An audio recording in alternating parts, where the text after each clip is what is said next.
Como é que se calcula o ponto de equilíbrio da empresa? Vamos lá. Vamos fazer um gráfico aqui que vai ficar bem interessante para você entender.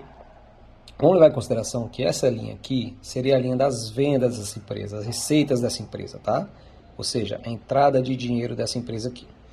Vamos levar em consideração também que eu tenho uma outra linha aqui chamada de despesa fixa, e ela é fixa mesmo, por isso que ela é reta, que ela tende a ser o mesmo valor todos os meses, tá? Vamos chamar aqui de despesa fixa.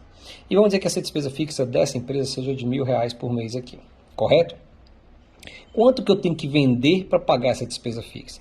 Então, aqui tem um equívoco. Muitos empresários acham que quando bater os R$ 1.000 de venda aqui, que é justamente R$ 1.000 de receita, eu pago a despesa fixa. Porém, não é assim, porque quando eu faço uma venda, existe um outro cara chamado custo variável, que são os impostos, taxa de cartão de crédito, comissão de vendas, a própria reposição do meu estoque. Então, ou seja, eu tenho que abater dessa minha venda final esses valores de custo variável para que eu tenha um saldo, um valor líquido, chamado de margem de contribuição. Então, vamos levar em consideração uma outra linha aqui e vamos chamar essa linha de custo variável.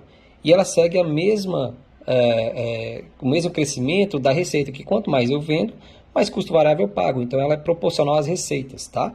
Então, quanto que eu tenho que vender para realmente pagar minhas contas? Quando eu vendo aqui os R$ 1.000, eu bati aqui R$ 1.000 de receita, não entra no meu caixa R$ 1.000. Eu vou entrar um pouco menos, né, que esse valor aqui, porque justamente eu tenho que abater aqui o meu custo variável, que é essa diferença aqui, que entra a receita e a despesa.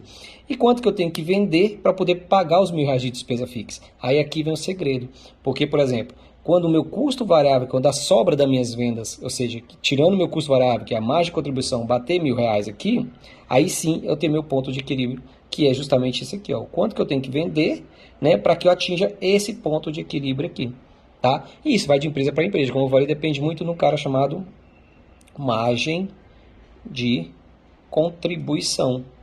Ou seja, quanto que sobra de uma venda minha para poder pagar, para poder contribuir para o meu negócio. Algumas empresas chamam isso de margem de lucro, ou lucro bruto, tá? Vamos para um exemplo aqui. Vamos dizer que essa empresa venda um produto de R$ 100 e ela repõe o estoque desse produto, paga a comissão de vendas, paga os impostos, enfim, paga os custos variáveis sobre essa venda e esse custo variável total dá R$ 30, né?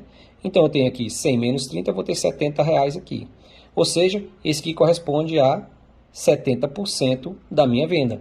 Então eu tenho uma margem de contribuição de 70%. E como que eu calculo o ponto de equilíbrio dessa empresa? Eu pego exatamente o custo fixo dela, que é R$ 1.000 aqui, e divido por esse carinha, que é a margem de contribuição. Vamos lá pegar? Então eu vou pegar aqui R$ 1.000, vou dividir pelos 70%, e eu vou achar exatamente R$ 1.428,57. Esse é o ponto de equilíbrio dessa empresa.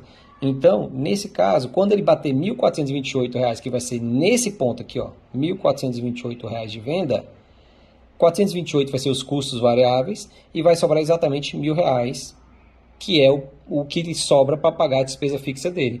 Então, nesse caso, o ponto de equilíbrio dessa empresa é R$ 1.428. E o que ele vender acima disso aqui vai ser lucro. O que ele vender abaixo disso aqui, ele está no prejuízo. Então, é assim que se calcula o ponto de equilíbrio da empresa. Sempre levando em consideração o custo variável dessa empresa, né? Vou colocar aqui custo variável, e quanto que sobra na margem de contribuição, ou seja, quanto que sobra das minhas vendas para que eu possa pagar minhas contas. Esse cara é muito importante para tudo na empresa, para ponto de equilíbrio, precificação e outros números que a empresa precisa, tá bom? Então essa é a forma correta e mais fácil de você calcular o ponto de equilíbrio da sua empresa.